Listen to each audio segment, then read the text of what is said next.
السلام عليكم، ازيكم؟ عاملين ايه؟ يا رب تكونوا بخير. يعود علينا وعليكم الايام بالف خير يا رب. اللهم صل وسلم وبارك على سيدنا محمد وعلى اله وصحبه اجمعين. ما تنسوش تشتركوا في القناه وتعملوا لايك، ولو اول مره تشوف الفيديو اشتركي في القناه فضلا وليس امرا. هنبتدي اليوم بتاعنا بقى النهارده وهنقول بسم الله الرحمن الرحيم. الاكله بتاعتنا النهارده بسيطه خالص، او يعني ممكن تجيبيها من بره، بس هي اوفر لك من بره طبعا وانضف من بره. طبعا الولاد بقى عندي عاوزين طاجن عاوزين طاجن الكلام ده، عارفين طبعا انتوا طلبات الولاد يعني. قلت بقى اعمله لهم في البيت. ادي اللحمه وادي البصل ودول طماطميتين مقطعوهم وده فلفل الوان. كان عندي حبه كده في الفريزر طلعتهم لسه حتى هم مجمدين. وقطعت قرنين فلفل رومي وقرنين هم من الحراق، حتى سايباه سليم عشان ما يجيش في بق حد يعني. بيدي بس نكهة كده للحرقية وخلاص، انما ما حدش بياكله.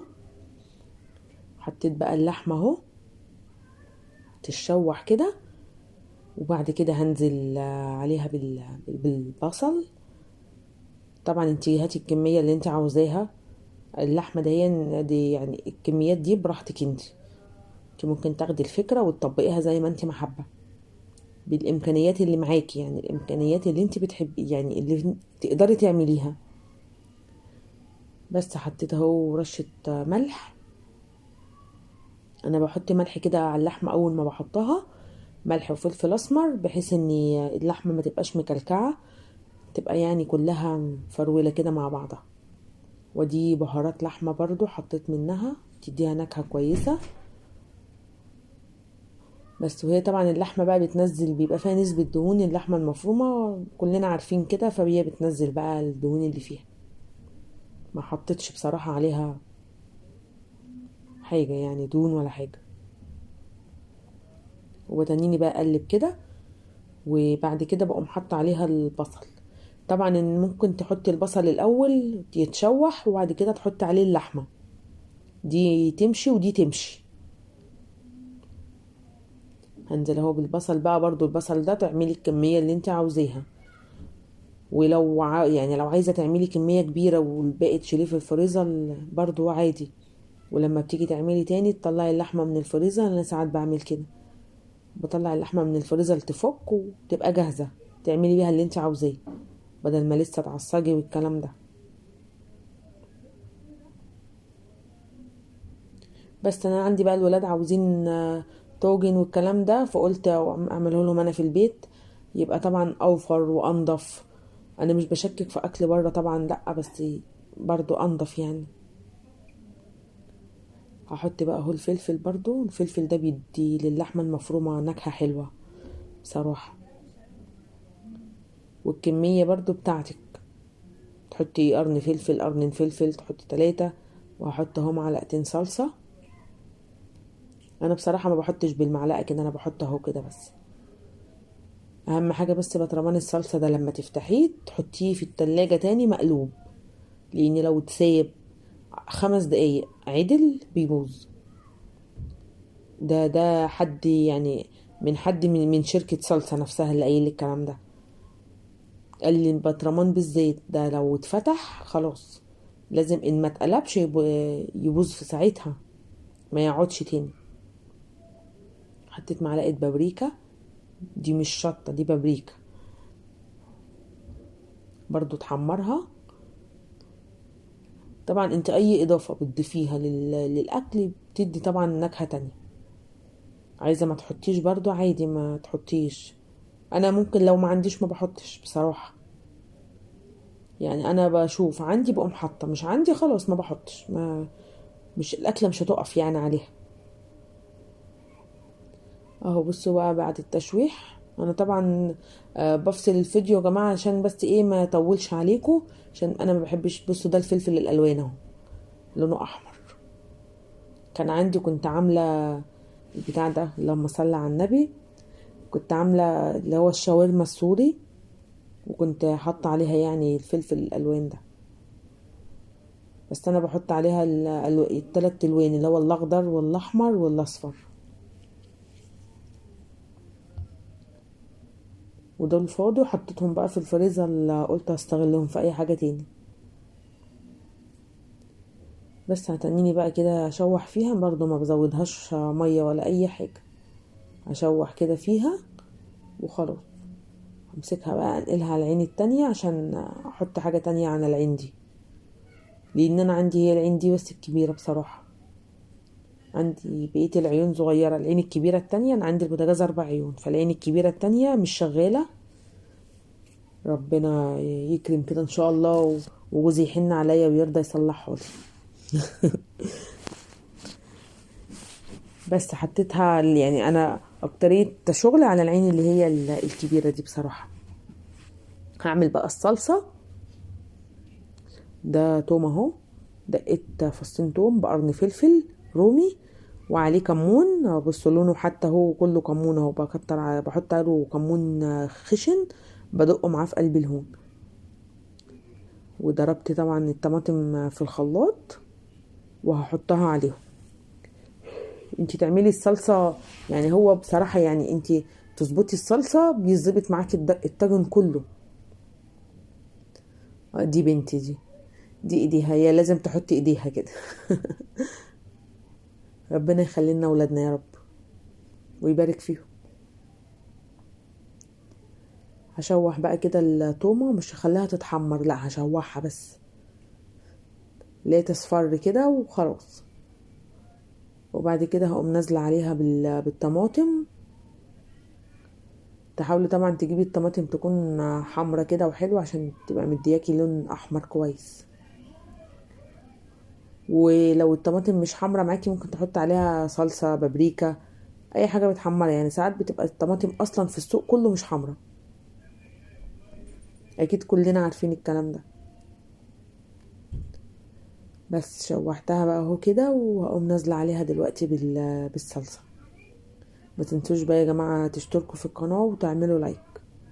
على فكره انا صوتي متغير علشان عندي برد، ادي بقي بس كده خل،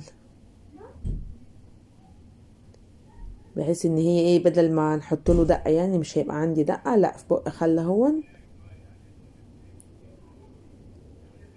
بس كده. وبرده الصلصه اعملي زي ما انت ما عاوزه يعني. انا حطيت شفشق كده صلصه، لا حطيت شفشق تاني اهو.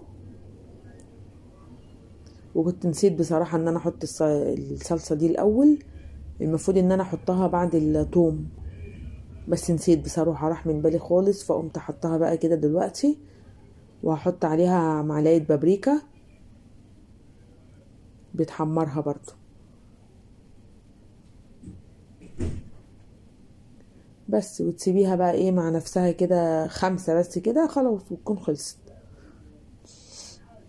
على اللحمة ما كانت خلصت اهي، يعني الصلصة كمان كانت خلصت، بس طبعا تزوديها بتخليها خفيفة يعني. خليها ما تخليهاش تقيلة مش زي صلصة الكشري، لا تخليها خفيفة شوية.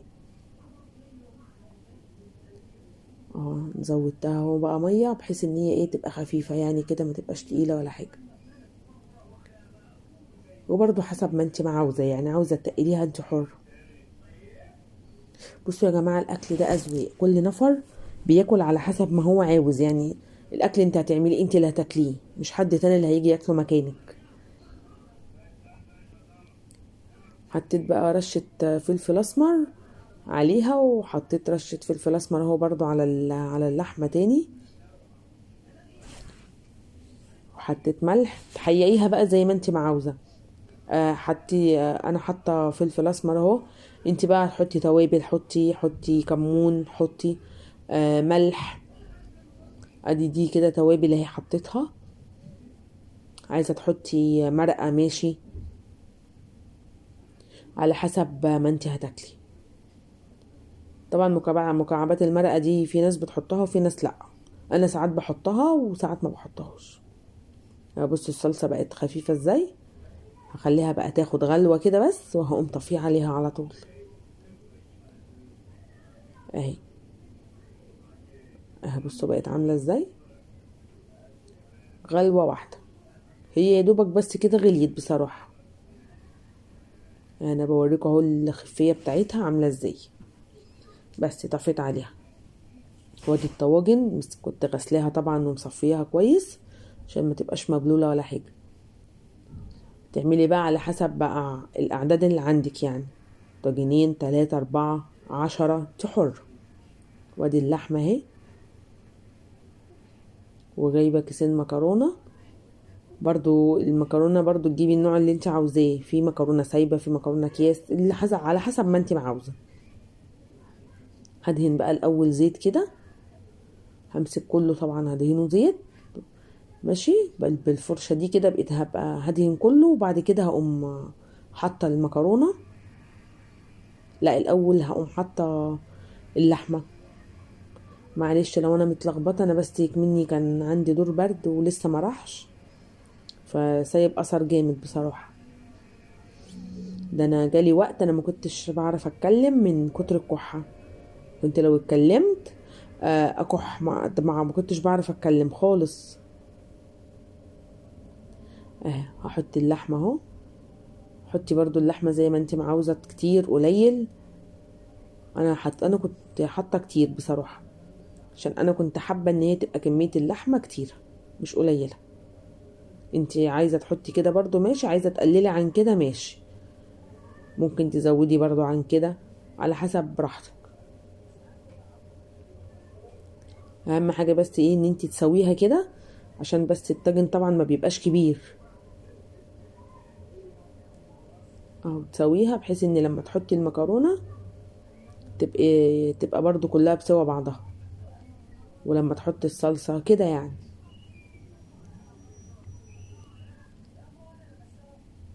المكرونة دي بصراحة النوع ده نضيف جدا.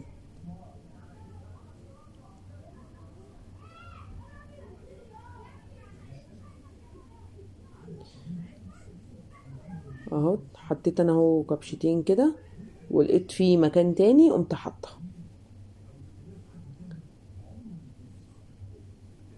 واحط بقى عليهم الصلصة.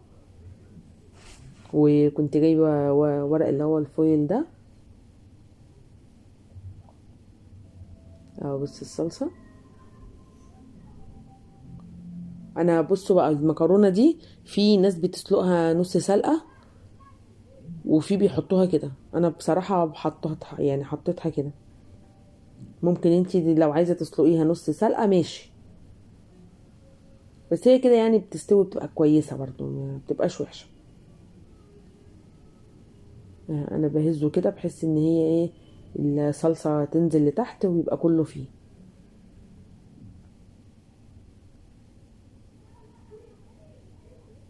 اهو بصوا، هي الصلصة بتبقى اهم حاجة تبقى الصلصة سخنة،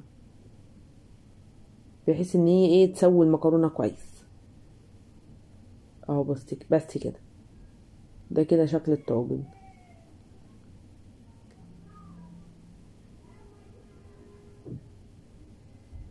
اهو بصوا، انا لقيته عاوز تاني، قلت يعني عشان ايه اغطيه كله.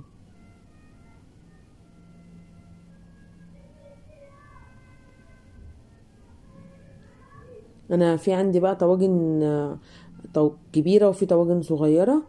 اهو مسكت الورق اهو. انا طبعا عملت بس واحد كده قدامكم، وعشان بس ما اطولش عليكم الفيديو ولا حاجة. وبعد كده قمت عاملة الباقي، قلت عشان ما يبقاش يعني الفيديو طويل ورخم والكلام ده. اهم دول كده اللي انا عاملاهم، 2 4 6 6 دواجن. بصراحة كان طعمه تحفة تحفة. اهو كده كان خلص. بصوا بقى عاملة ازاي المكرونة مستوية، اكيد شكلها باين اهو عليها ان هي مستوية. انا حطيته في الفرن وشغلت عليه من تحت. ودي المكرونة هي ولا ناشفة ولا اي حاجة، اكيد باين اهو على شكلها ان هي طرية خالص كمان. ما كانش فيه بصراحة ولا مكرونة ناشفة، وكان السوا بتاعها مستوية وكانت 10/10 بصراحة. يعني مش مثلا المكرونة ما استوتش بالأمانة، يعني بأمانة لو كانت ما استوتش أنا كنت قلت والله. لا المكرونة استوت جدا كمان. يعني لو اتعمل كده ما تقلقيش خالص ان هو مش المكرونة مش هتبقى مستوية كويس، لا هتستوي وهتبقى 100 100. كان سخن جدا. بصوا انا ما كنتش عارفه امسكه، كان عمال يلسوعني والله في ايديا، بس اعمل ايه طيب. طبعا يبقى امسكيه بحته، ما تغلطيش غلطتي وتمسكيه كده. اهو بصوا بقى، عشان مع دهنة الزيت اللي دهنتها خليته بصوا بقى ينزل على طول. ادي الطاجن اهو بتاعنا خلص،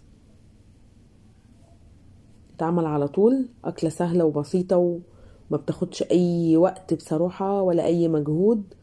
المكرونة هي زي ما انتم شايفين اهي مستوية، وعليها صلصتها وعليها لحمتها. هو انت لو هتجيبي طاجن من بره هيبقى فيه اصلا لحمة كتير، ما بيبقاش فيه لحمة كتير، ده هما بيبقوا ايه ملحوسين وبس كده لحمة. انما انت لما هتعمليه في البيت هتبقى حاطه الكميه اللي انت عاوزاها، عارفه عيالك بيحبوا ايه وعامله لهم، عايزين لحمه كتير عايزين لحمه قليل. انا طبعا مش هفضي بقى كله قدام منكم عشان ما تلسوعش اكتر من كده. ادي واحد اهو انا فضيته، وبعد كده انا هكمل انا بقى بقيه التفضيه بتاعتهم، همسكهم طبعا بحته، مش هغلط نفس الغلطه، يعني صوابعي فعلا كانت هتفقفق. بس يا جماعه